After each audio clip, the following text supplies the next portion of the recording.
So just as a quick reminder, we're recording this session. The only people that will ever see it will be the people that are watching now and anyone involved in the judging panel.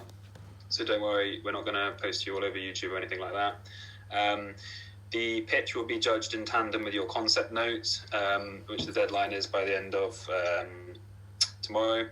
It's part of the competition. We'll relatively strictly time you to 3 minutes. I guess part of the exercise is keeping to time. Plus also we don't want to overrun on a Saturday, which is key.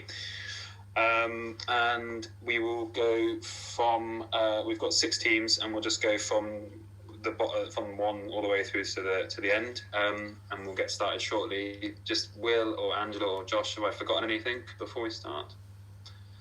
No? Okay, perfect. So you should have all allocated a spokesperson, which is going to be the pitcher, and you've entered the den now. So could I ask the spokesperson for team 1 to unmute themselves and identify themselves?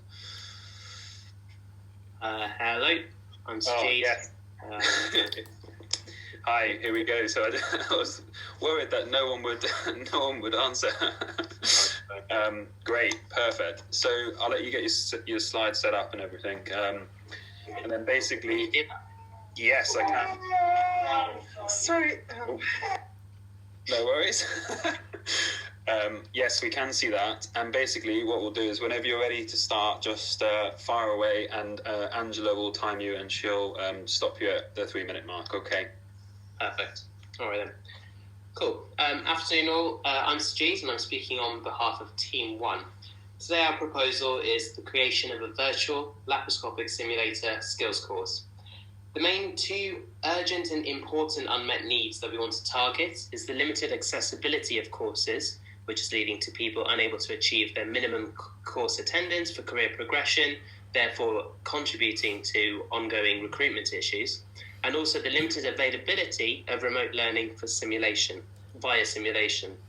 Currently, we already have things like Zoom webinars, which provide more of a didactic teaching. We already have simulation models, which are usually expensive. They're in a hospital, and if they are at home, then you don't get that immediate learner feedback from a trainer. And we already have surgical courses, but as we said, they're not running. So what we want to do is initially provide a solution of creating a virtual practical surgical skills course with immediate learner feedback via some form of webinar software. As part of this, we'll create a surgical laparoscopic skills toolkit with a box as well, and ensure that this course is accredited. We also think that virtual skills courses are here to stay. So the next step would be ensure a national standardized framework for all virtual skills courses provided at a local, regional and national level, and providing high quality equipment for these regional courses. We decided on this as a team. Khalid, one of our trainees on the team, has already created, validated and published on this laparoscopic skills box. We also have Joanna, who's got an engineering background, who'd be able to help with the initial design and the manufacturing of these boxes. And finally, we have myself and Bhairavi, who are 2 early trainees who would really benefit from something like this and something we feel strongly about. So in terms of the reason this is a sustainable solution is that we think virtual skills courses are here to stay. They won't replace face-to-face courses, but could be part of a mixed method course. For example, you get this pre-course and it helps you with learning, or post-course, it's for spaced repetition and practice, which can be helping with consolidation. Maybe you could film it and then you can send it to a trainer. There's also scope for extending the type of kit, extending the operations that are available to be practiced.